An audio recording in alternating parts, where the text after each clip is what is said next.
नमस्कार साथियों, स्वागत है आपका हमारे यूट्यूब चैनल स्टैंडर्ड जीके गुरु पर। तो साथियों, आज के इस वीडियो में हम यूपी पुलिस री एग्जाम के लिए जीके का प्रैक्टिस सेट करने वाले हैं, जो प्रैक्टिस सेट आपकी परीक्षा में काफ़ी सहायता करेगा। तो चलिए स्टार्ट करते हैं।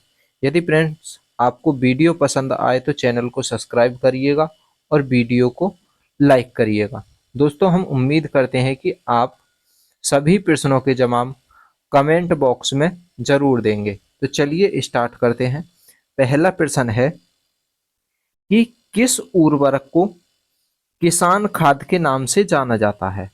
तो किसान खाद के नाम से किस उर्वरक को जानते हैं? तो इसका राइट जवाब होगा किसान खाद के नाम से कैल्शियम अमोनियम नाइट्रेट को जाना जाता है। कैल्शियम अमोनियम नाइट्रेट को। तो यहाँ पर सेकंड ऑप्शन राइट हो जाएगा। कैल्शियम अमोनियम नाइट्रेट किसान खाद के नाम से जाना जाता है। अगला प्रश्न है कि किस एक द्वीप को मरकट द्वीप के नाम से भी जाना जाता है। कौन सा एक द्वीप है जिसे मरकट द्वीप के नाम से जाना जाता है? तो यहाँ पर ऑप्शन हमारा 4 राइट हो जाएगा। अंडमान और निकोबार द्वीप को मरकट द्वीप के नाम से जाना जाता है। यहाँ पर 4 ऑप्शन राइट हो जाएगा। अगला प्रश्न है किस खिलाड़ी की आत्मकथा का नाम प्लेइंग इट माय वे रखा गया है? तो किस खिलाड़ी की आत्मकथा का नाम है प्लेइंग इट माय वे? तो प्लेइंग इट माय वे जो नाम रखा गया है, ये सचिन तेंदुलकर की एक जीवनी हो जाती है। सचिन तेंदुलकर की जीवनी। तो यहाँ पर फर्स्ट ऑप्शन राइट हो जाएगा। सचिन तेंदुलकर की जो जीवनी है इसका नाम है प्लेइंग इट माय वे। अगला प्रश्न है, क्या कहता है 1915 में किस वैज्ञानिक ने पौधों में क्लोरोफिल की संरचना की प्रकृति का वर्णन करने के लिए नोबेल पुरस्कार जीता है? इसकी संरचना में केंद्रीय तत्व के रूप में मैग्नीशियम का उल्लेख किया है। तो किस वैज्ञानिक को मिला है क्लोरोफिल की संरचना की प्रकृति का वर्णन करने के लिए? किसमें? पौधे में। तो ये जो नोबेल पुरस्कार जीता है, ये रिचर्ड विल स्टेटर ने जीता है। रिचर्ड विल स्टेटर ने। तो यहाँ पर 4 ऑप्शन राइट हो जाएगा। Richard will stator. अगला प्रश्न है कि किस राज्य में प्रतिवर्ष लोंगसा महोत्सव आयोजित किया जाता है? तो किस राज्य में प्रतिवर्ष लोंगसा महोत्सव आयोजित किया जाता है? तो लोंगसा जो महोत्सव है, ये सिक्किम राज्य में प्रतिवर्ष मनाया जाता है। कहाँ पर? सिक्किम राज्य में। और कितने दिन तक मनाया जाता है? ये 5 दिन से लेकर 7 दिन तक मनाया जाता है। 5 से 7 दिन तक। यहाँ पर हमारा 3 ऑप्शन राइट हो जाएगा। अगला प्रश्न है प्राचीन नगर जिसका उल्लेख महाभारत और महाभाष्य दोनों में मिलता है, वो कौन सा है? तो एक प्राचीन नगर है विराटनगर, जिसका उल्लेख हमें किस किस में मिलता है? महाभारत और महाभाष्य दोनों में मिलता है। तो विराटनगर यहाँ पर राइट जवाब हो जाएगा। तो यहाँ पर फर्स्ट ऑप्शन राइट हो जाएगा। अगला प्रश्न है कि केंद्रीय मंत्री डॉक्टर संजीव कुमार बाल्यान ने देश में दुग्ध उत्पादन में अनुकरणीय योगदान के लिए कृत्रिम गर्भधारण में शामिल किसानों और सहकारी समितियों और तकनीशियनों को निम्नलिखित में से किस पुरस्कार से सम्मानित किया गया है? तो किसके लिए? दूध बढ़ाने के लिए जो केंद्रीय मंत्री सचिन कुमार बाल्यान है, संजीव कुमार बाल्यान, इन्हें एक पुरस्कार दिया है। कौन सा पुरस्कार है वो? तो वो जो पुरस्कार दिया है, वो पुरस्कार है केंद्रीय पशुपालन मत्स्य विभाग डेयरी द्वारा राष्ट्रीय गोपाल रत्न पुरस्कार से सम्मानित किया है। किसके द्वारा? केंद्रीय पशुपालन या मत्स्य पालन और डेयरी राज्य मंत्री संजीव कुमार बाल्यान ने देश में दूध उत्पादन में अनुसरणीय योगदान के लिए जो कृत्रिम गर्भधारण में शामिल किसान और सहकारी समिति या फिर तकनीशियन हैं, सभी को जो पुरस्कार दिया गया है ये राष्ट्रीय गोपाल रत्न पुरस्कार दिया गया है। अगला प्रश्न है, किस तारीख को संयुक्त राष्ट्र महासभा ने बाल अधिकारों पर घोषणा को अपनाया था?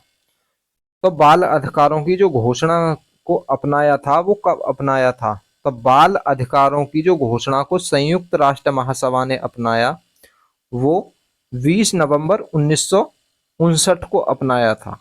20 नवंबर 1959 को अपनाया। तो राइट जवाब हमारा कौन सा होगा? 4 ऑप्शन राइट जवाब हो जाएगा, 20 नवंबर 1959।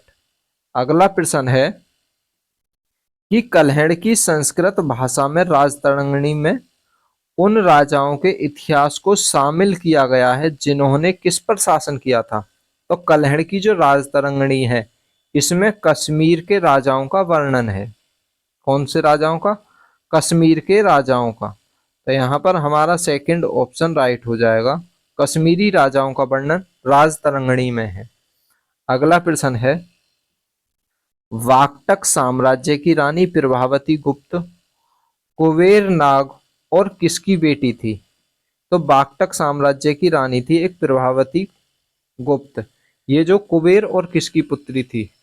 तो ये कुबेर और चंद्रगुप्त द्वितीय की पुत्री थी।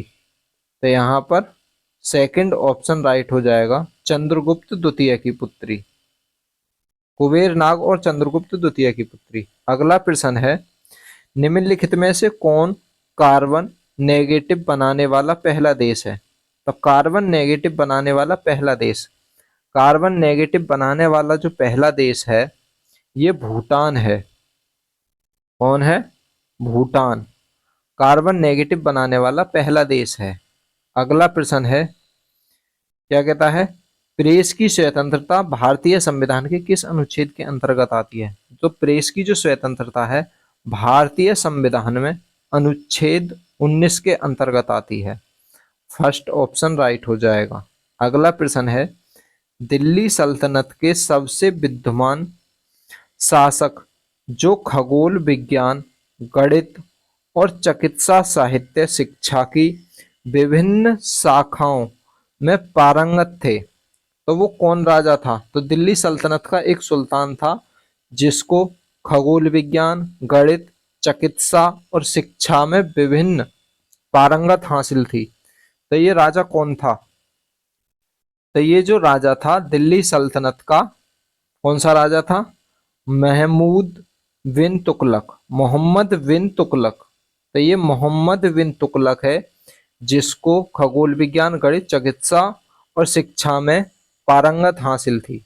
अगला प्रश्न है कि निम्नलिखित में से किस राज्य पुलिस का आदर्श वाक्य सुरक्षा आपकी संकल्प हमारा हमारा है, जिसका अर्थ है आपकी सुरक्षा हमारा संकल्प है। तो ये किस पुलिस का है? तो ये पुलिस का नारा है उत्तर प्रदेश पुलिस का नारा। किस पुलिस का? उत्तर प्रदेश पुलिस का नारा है ये। अगला प्रश्न है कि राष्ट्रीय भूभौतिकीय अनुसंधान संस्थान कहाँ स्थित है? राष्ट्रीय भूभौतिकीय अनुसंधान संस्थान कहाँ स्थित है? तो राष्ट्रीय भूभौतिकीय अनुसंधान संस्थान ये हैदराबाद में स्थित है। कहाँ? हैदराबाद, तेलंगाना। तो इसका right answer second option right हो जाएगा। अगला प्रश्न है कि अप्रैल 2023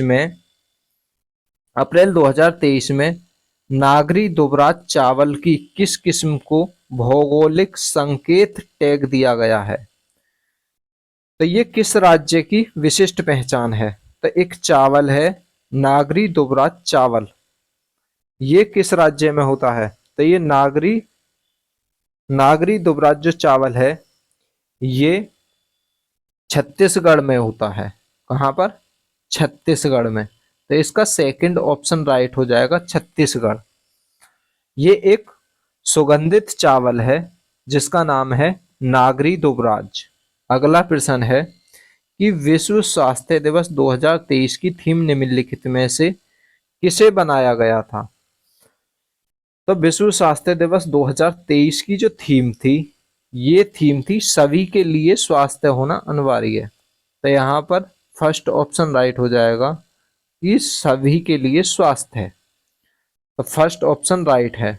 अगला प्रश्न है, अप्रैल 2023 में भारत का चुनाव आयुक्त, अप्रैल 2023 में भारत का चुनाव संयुक्त राष्ट्र सांख्यिकी आयोग में कितनी अवधि के लिए किया गया है? तो जो भारत का चुनाव हुआ है किसमें? संयुक्त राष्ट्र सांख्यिकी आयोग में, कितनी अवधि के लिए किया गया है? तो ये जो चुनाव किया गया है भारत का, ये 4 वर्ष के लिए किया गया है। किसमें? संयुक्त राष्ट्र सांख्यिकी आयोग में। तो यहाँ पर सेकंड ऑप्शन राइट हो जाएगा। अगला प्रश्न है कि महात्मा गांधी के प्रिय वचनों में से एक वैष्णव जन तो के रचयिता कौन है? तो महात्मा गांधी का एक प्रिय वचन था वैष्णव जंतो। तो इसके रचयिता कौन थे? तो इसके रचयिता हो जाते हैं, वैष्णव जंतो के रचयिता नरसिंह मेहता हो जाते हैं। वैष्णव जंतो के रचयिता नरसिंह मेहता, ये गांधी जी का एक प्रिय वचन था। तो यहाँ पर थर्ड ऑप्शन राइट हो जाएगा। अगला प्रश्न है, शास्त्रीय संगीत में टप्पा शैली किसने विकसित की थी? तो शास्त्रीय संगीत में टप्पा शैली किसने विकसित की? तो मियां गुलाब नबी सौरी ने, मियां गुलाब नबी सौरी ने टप्पा शैली विकसित की थी। तो ये कहाँ के रहने वाले थे? तो ये रहने वाले थे फैजाबाद के। अगला प्रश्न है कि यूएपीए की तहत किसके द्वारा किसी भी अवैध अथवा गैरकानूनी घोषित किए जा सकते हैं? तो यूएपीए के तहत किसी भी संगठन को अवैध अथवा गैरकानूनी घोषित किया जा सकता है। किसके द्वारा? राज्य सरकार द्वारा या फिर केंद्र सरकार द्वारा। तो यूएपीए के तहत जो अवैध घोषित करेगी या गैरकानूनी, वो केंद्र सरकार करेगी। तो इसका सेकंड ऑप्शन राइट हो जाएगा, केंद्र सरकार।